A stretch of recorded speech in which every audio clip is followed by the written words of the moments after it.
Throughout the history of cinema, each director has had their own trademark style. The early silent comedies of Charlie Chaplin and Buster Keaton in the 20s and 30s. The snappy dialogue of Billy Wilder. I'm a man. Well, nobody's perfect. The wide open westerns of John Ford. The violent criminal underworld of Martin Scorsese. The quirky characters of the Coen brothers. The over-the-top humor of Judd Apatow.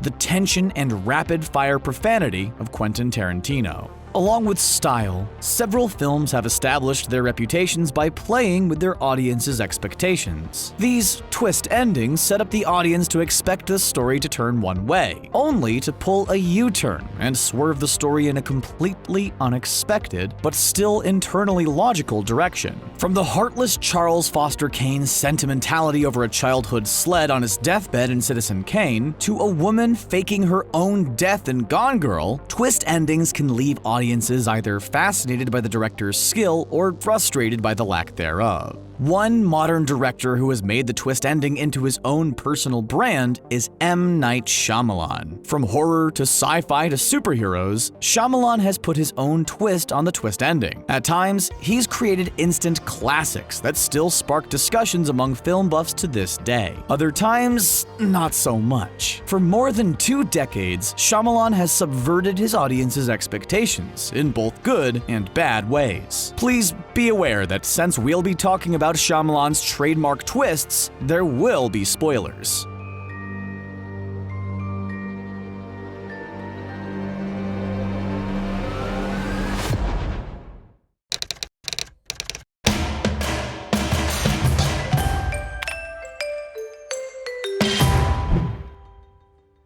Manoj Nelliot Shyamalan was born on August 6, 1970, in Mahe, a small town in the Puducherry region of southwest India. Both of his parents were doctors. As with many families, Manoj's parents wanted him to follow in their footsteps and pursue a career in medicine. Manoj set up a twist ending on his parents' expectations when he showed signs at an early age that he would break from tradition. He showed them that he would rather look through a camera than through a microscope. He made dozens of short films with a Super 8 camera before he graduated high school, many of them spoofs of popular characters such as James Bond and Freddy Krueger. He reportedly once told his high school guidance counselor, "Making movies is not only my hobby, not only my primary interest, not only my extracurricular life, it is my future." After high school, Manoj attended New York University on a full merit scholarship. While in college, he changed his name from Manoj Nelliot to M. Night, since his father's name Nelliot translated to night. One of the themes with which he found success was family dynamics, both positive and negative. Shyamalan has found family relationships both a source of comfort and a wellspring of horror. For me, I find it endlessly entertaining. The family dynamic, he told the AV Club in 2017. Taking something extraordinary and pitting that against a family dynamic, that's great for me. Shyamalan graduated from NYU's Tisch School of the Arts in 1992. That same year, he made his first feature film, Praying with Anger, which he wrote, directed, produced, and starred in. Shyamalan plays Dev Raman, an Indian-American raised in the US who returns to India to meet his estranged father. In 1995, he also wrote and directed the comedy Wide Awake, starring Dennis Leary and Rosie O'Donnell. The story revolved around a 10-year-old Josh, a boy in a Catholic school who must deal with the passing of his beloved grandfather. Played by veteran character actor Robert Loggia, Josh goes on a search for God, with the help of a nun played by O'Donnell. Wide Awake would be the first time Shyamalan would explore the combination of young boys, spirituality, and his native Philadelphia, but it wouldn't be the last. Wide Awake would not see wide release until 1998. In the meantime, Shyamalan was working on another story in the same vein. He was watching horror films such as Carrie and The Exorcist, along with serious dramas, such as Ordinary People and Presumed Innocent, to get the right feel for the story he wanted to tell, as if he wanted to develop a story that would transcend the 5 senses. After 7 drafts of the screenplay for The Sixth Sense, Shyamalan contacted his agent to put the script up for sale. Just hours later, Disney offered $3 million for the script, plus $1 million for Shyamalan to direct. plus a budget of $10 million. When Bruce Willis agreed to take the role of child psychologist Dr. Malcolm Crowe, Disney bumped the budget up to $40 million. The film would also star Haley Joel Osment as Cole Sear, a boy who claims to see dead people all the time. Walking around like regular people.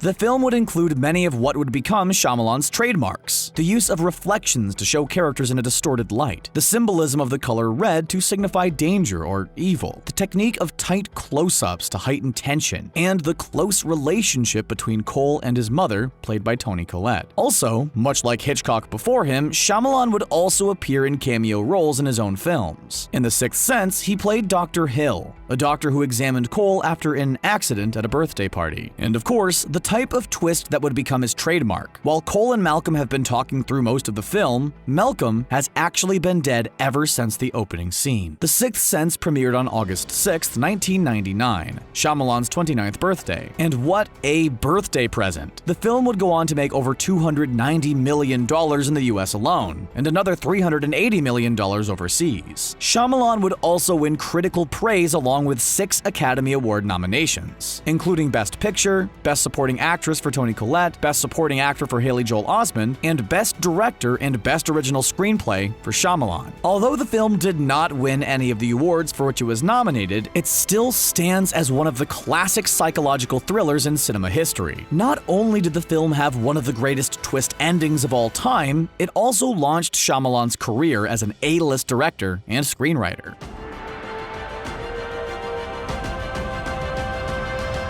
Shortly after the success of The Sixth Sense, Shyamalan went to work on a new script. Years before there would be cinematic universes devoted to the heroes of Marvel and DC Comics, he would launch his own superhero story with 2000's Unbreakable. Shyamalan would team up with Bruce Willis again, this time with Willis as David Dunn, a security guard at a Philadelphia college. David is the only survivor of a commuter train crash that kills over 100 people. Not only does he survive the crash, but he walks away without a scratch. David's remarkable survival convinces his young son Jonathan that his father is a real-life superhero. Jonathan even points a loaded gun at his father in an attempt to test his potential and vulnerability. At the funeral for the train crash victims, David gets an invitation to visit Limited Edition, an art gallery dedicated to comic book characters. He meets the gallery owner, Elijah Price, played by Samuel L. Jackson. David's survival prompts Elijah to believe that David could be a real-life superhero. In another example of Shyamalan's love of twist endings, David discovers that Elijah caused the train crash that he survived. Elijah fulfills his own prophecy about becoming both the catalyst for David's superhero origin story and the supervillain who would become David's arch nemesis. Shyamalan told Rolling Stone, "Unbreakable is about discovering the best version of ourselves, finding the supernatural elements of our own lives."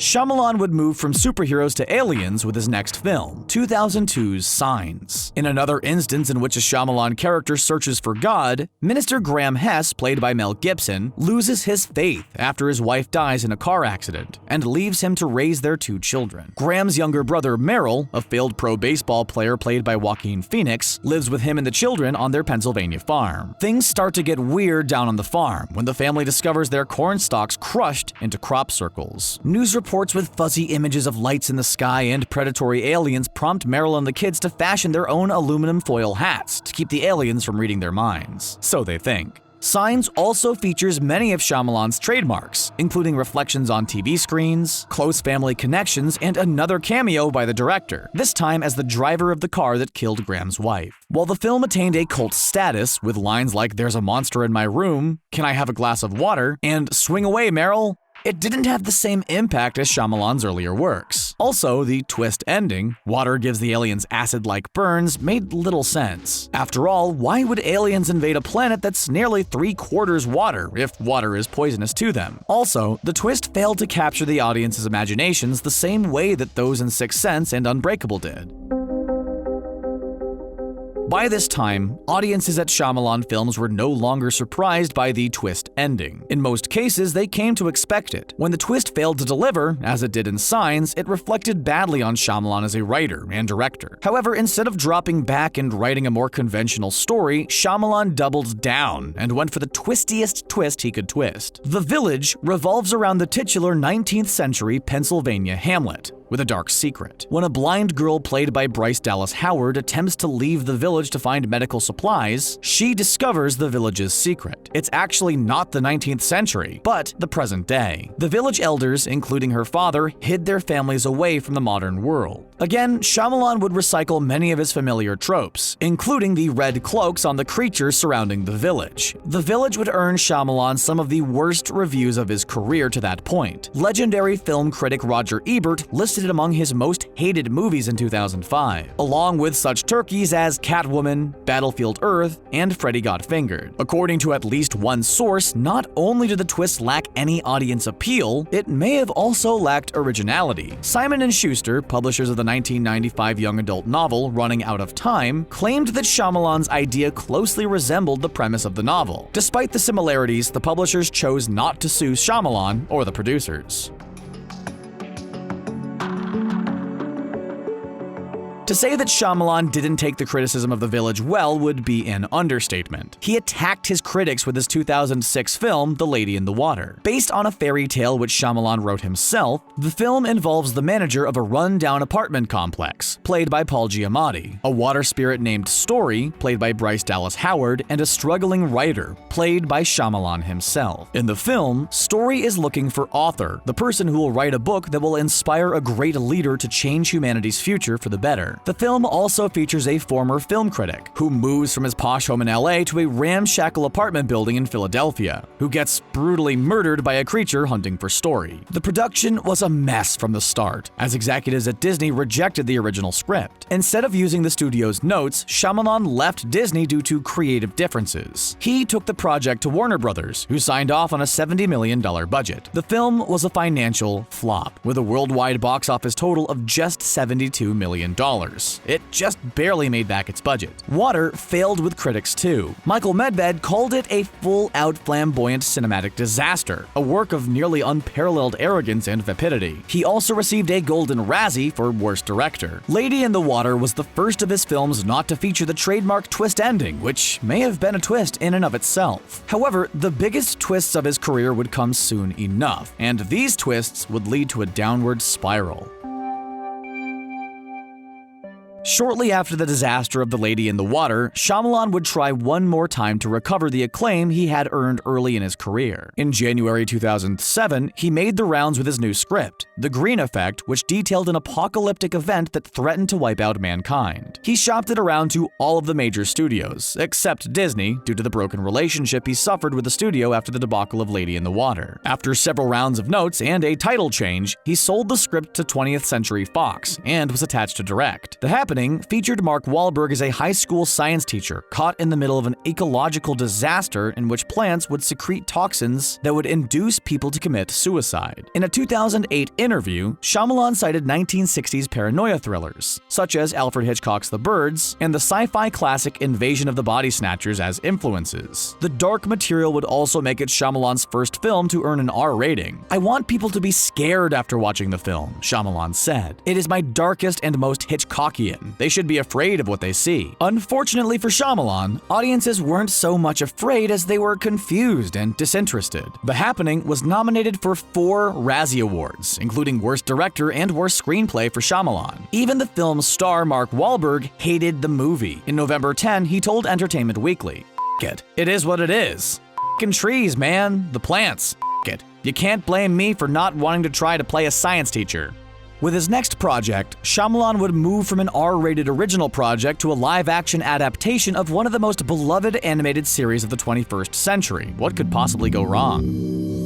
In many ways, The Last Airbender was the biggest movie of Shyamalan's career. The budget of $150 million would be the biggest of any film he had ever done by nearly double. It would also be his first time adapting material from another medium, with the implied promise of a multi-film franchise. Shyamalan became a fan of the Nickelodeon series Avatar: The Last Airbender through his then 7-year-old daughter. The strong characters, including protagonist Aang, helpers Katara and Sokka, and adversaries Fire Lord Ozai and Prince Zuko, attracted Shyamalan to the story. However, the casting decisions put the film under fire before it was even released. The decisions to cast white actors in what were previously written as East Asian roles created accusations of whitewashing and calls to boycott the film. In a 2010 interview with the Washington Post, Shyamalan called the protests misguided. "They're aware I'm Asian, right?" he told the newspaper. And the Dev Patel, who played Prince Zuko, is Asian, and Asif Mandvi, who played Commander Zhao's Asian. I mean, it's incredible to think that there's a correct Asian here. They don't own this series. The controversy, combined with Shyamalan's decision to cut the epic story down to 90 minutes, led to the biggest critical and financial flop in his career. The film made only $131 million at the US box office and earned him 2 Razzies, Worst Picture and Worst Director. As if things weren't bad enough, his next project would bring him crashing back down to earth, literally.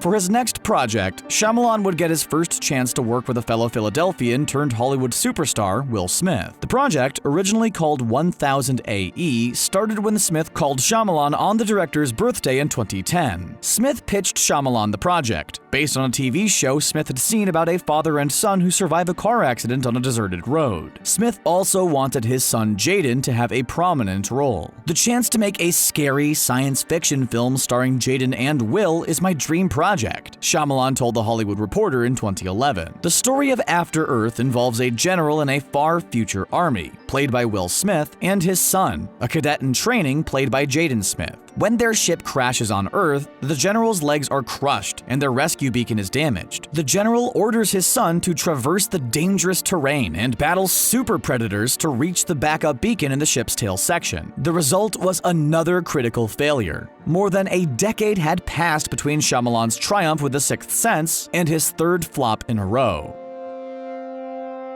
Shyamalan again returned to form with another low-budget psychological horror film. This time, he would explore the depths of mental illness and multiple personalities with 2016's Split. In Split, a deranged young man named Kevin, played by James McAvoy, kidnaps 3 teenage girls and locks them in a cell. Kevin displays aspects of 23 different personalities, ranging from a 9-year-old boy to a nun. While the ending may not qualify as a twist, it could qualify as an epic Easter egg. At the end, a group of people in a dinner watch a news report about Kevin and his victims. The man at the end of the counter is revealed to be David Dunn, the main character from Unbreakable. Not only did Split mark the return of Shyamalan to mainstream relevance, it also helped him launch the franchise that he always wanted, but couldn't get with Airbender and After Earth. In effect, Unbreakable and Split became the first 2 chapters in what would be called his East Rail 177 trilogy, named after the train crash that started the series nearly 2 decades earlier. The trilogy concluded with 2019's Glass, named after Samuel L. Jackson's character in Unbreakable, Elijah Mr. Glass Price. In this film, Mr. Glass, David Dunn and Kevin are locked away in a mental institution. They undergo group therapy sessions led by Dr. Ellie Staple, played by Sarah Paulson, who seeks to treat her patients for their delusions of grandeur, specifically their beliefs that they have superhuman powers. In the climax, Joseph tells Kevin that Mr. Glass caused the train accident that killed Kevin's father, the same accident that sparked David's powers. Kevin's beast personality throws David into a water tank, his weakness, and mortally wounds Mr. Glass before making his escape. The film has shown early signs of being a box office success.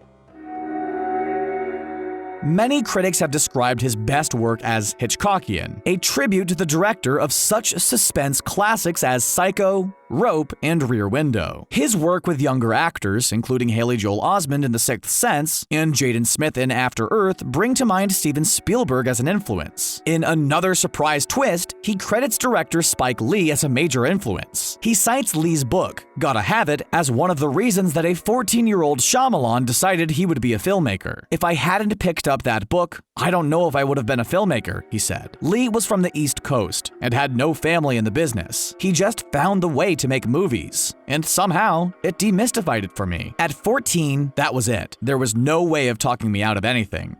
In a career that has spanned more than 2 decades, Shyamalan has also had a powerful influence on young filmmakers, particularly those in the horror genre. Instead of relying on buckets of gore and jump scares, Shyamalan relied on instilling feelings of dread, loss, and terror into audiences through well-crafted characters and powerful emotional impacts. James Wan, who got his start with Saw, the Insidious, and Conjuring franchises, takes facets of his storytelling and visual styles from Shyamalan. French director Alexandre Aja shows some Shyamalan influence with his taut and twisty high tension. Writer-director Ty West also blends suspense and surprise with his films, such as The Innkeepers, The Sacrament, and In the Valley of Violence. Shyamalan had to go through some rough patches to learn not to be a one-hit wonder. After such colossal failures as The Happening, The Last Airbender, and After Earth, he could have been finished as an A-list director. Instead, he went back to the type of films that made him successful in the beginning of his career, and brought himself and his unique voice back into the mainstream. At this point, the story of his entire career could be considered to have the ultimate twist ending.